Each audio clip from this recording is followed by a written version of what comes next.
Hello and नमस्कार everyone, I am doctor Megha और आज इस वीडियो में मैं बात करूंगी विटिलिगो के बारे में कि कैसे स्ट्रेस एंड अल्कोहल इनटेक आपके विटिलिगो को ख़राब कर सकता है और एग्रावेट कर सकता है, बढ़ा सकता है। तो आप जो भी ट्रीटमेंट ले रहे हैं उसका तब तक कोई असर नहीं होगा जब तक आप अल्कोहल इनटेक छोड़ेंगे नहीं या अपना स्ट्रेस रिड्यूस नहीं करेंगे। और ये जो फैक्टर्स हैं ये आजमाए हुए हैं मेरे पेशेंट्स पे। जो पेशेंट स्ट्रेस में ज़्यादा रहते हैं, आज मैं इस वीडियो में बताऊंगी कि उनके साथ एग्जैक्टली होता क्या है।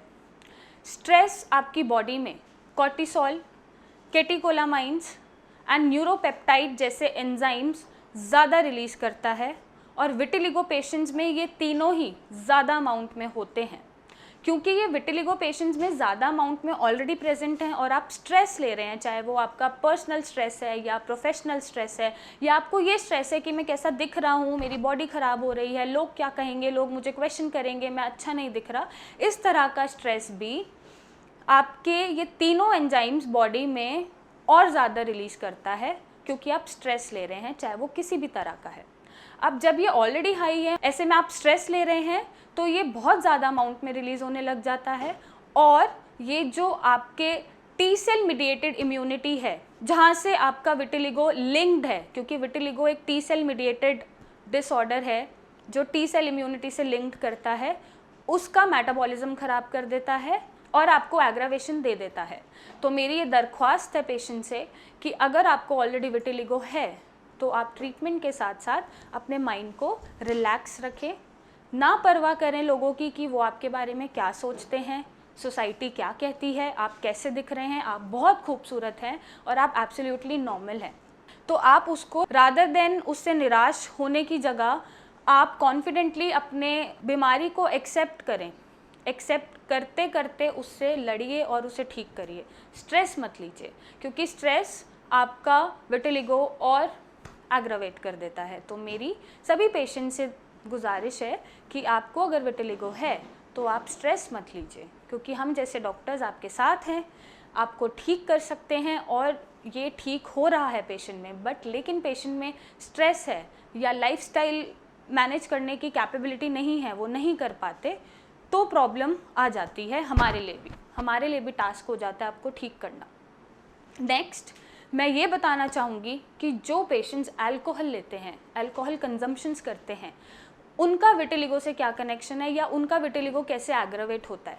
सबसे बड़ी बात, जब आप अल्कोहल ले रहे हैं तो आपके लिवर को एक्स्ट्रा वर्क करना पड़ता है उसे मेटाबोलाइज करने के लिए। ऑलरेडी आपका लिवर अच्छे से काम नहीं कर पा रहा, ऑलरेडी आपको ऑटोइम्यून डिसऑर्डर है, वो ज़्यादा मेहनत कर रहा है, चीज़ों का, लिपिड का, फैट का, कार्बोहाइड्रेट का मेटाबॉलिज्म अच्छे से कर नहीं पा रहा। और ऐसे में अगर आप अल्कोहल इंटेक कर लेते हैं तो उसको और वर्क करना पड़ता है, अपनी क्षमता से ज़्यादा वर्क करना पड़ता है, जिसकी वजह से जो एक एंजाइम है जिसको हम बोलते हैं जिंक अल्फा 2 ग्लाइकोप्रोटीन, वो इनएफिशिएंटली वर्क करता है। और ये एंजाइम बहुत ही इम्पॉर्टेंट होता है लिपिड मेटाबॉलिज्म के लिए। जब ये एंजाइम इनएफिशिएंटली वर्क करता है और इनएफिशिएंटली रिलीज़ होता है आपकी बॉडी में, तो आपका विटिलिगो ज़्यादा बढ़ जाता है, क्योंकि अल्कोहल सारी चीज़ों में हिंड्रेंस क्रिएट कर देता है, चाहे वो मेटाबॉलिज्म हो, चाहे वो एब्जॉर्प्शन हो, चाहे वो एसिमिलेशन हो। तो आपसे ये दरख्वास्त है मेरी कि अगर आपको विटिलिगो है, सफ़ेद दाग की बीमारी है, तो आप अल्कोहल कंजम्पशन ना करें।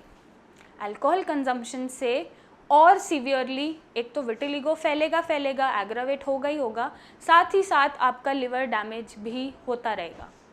लिवर में जितना कैपेबिलिटी है वो उतना तो काम करेगा, बट एक पॉइंट आता है जब लिवर भी वर्क करना ख़त्म कर देता है, और जब लिवर वर्क करना ख़त्म कर देगा या कम कर देगा तो सारी मेटाबॉलिज्म बॉडी में रुक जाती है और आपको किसी दवाई से कोई आराम नहीं आ पाएगा। मेरे पास पेशेंट्स आते हैं जो बोलते हैं मैम हम अल्कोहल नहीं छोड़ सकते, हम अल्कोहल डेली लेते हैं, एक दिन छोड़ के एक दिन लेते हैं। तो ऐसे पेशेंट्स को ही देखते हुए मैं ये वीडियो बना रही हूँ और उनसे रिक्वेस्ट कर रही हूँ एक तरह की कि अगर आपको ऐसा कोई ऑटोइम्यून डिसऑर्डर है, विटिलिगो जैसा कोई बीमारी है, तो आप अल्कोहल इंटेक धीरे धीरे रिड्यूस करके छोड़ दें। आप जब धीरे धीरे रिड्यूस करना शुरू करेंगे तभी वो आपकी हैबिट से जाएगा, आपकी लाइफ से जाएगा और वो एक टाइम पे छूट जाएगा। तो अगर आप इससे समझ पा रहे हैं कि ये कितना हार्मफुल हो सकता है आगे आपकी लाइफ में जाके, तो आप इसको समझिए और इस पे अमल करिए। और अगर आप थोड़ा सा भी अंदर रखते हैं ठीक होने का 1% जो होता है कि आशा है, उम्मीद है और मन रखते हैं कि आपको ठीक होना है, तो आप अपने डॉक्टर्स की गाइडेंस माने, जैसा वो बोलते हैं वैसा करिए। चाहे आप मुझसे इलाज ले रहे हैं या नहीं ले रहे हैं, बट आप उनकी सुनिए और उनके अकॉर्डिंग ट्रीटमेंट करेंगे तो डेफिनेटली आप ठीक होंगे। और अगर आपको सफ़ेद दाग या विटिलिगो, ल्यूकोडर्मा ऐसी कोई भी प्रॉब्लम है तो आप मेरे डॉक्टर्स को इमेजेस भेजिए, उनसे कांटेक्ट करें, मुझसे मिलने आएँ और अपने ट्रीटमेंट के लिए सही गाइडेंस के साथ सही क्योर लीजिए। आई होप आप अपने लिए कुछ करेंगे और अपने लिए सोच के अपना ध्यान रखेंगे। आप हमें कांटेक्ट कर सकते हैं, अपनी इमेजेस भेज सकते हैं, कॉल कर सकते हैं, मुझसे आके मिल सकते हैं और एक सही सल्यूशन पा सकते हैं। Thank you and take care.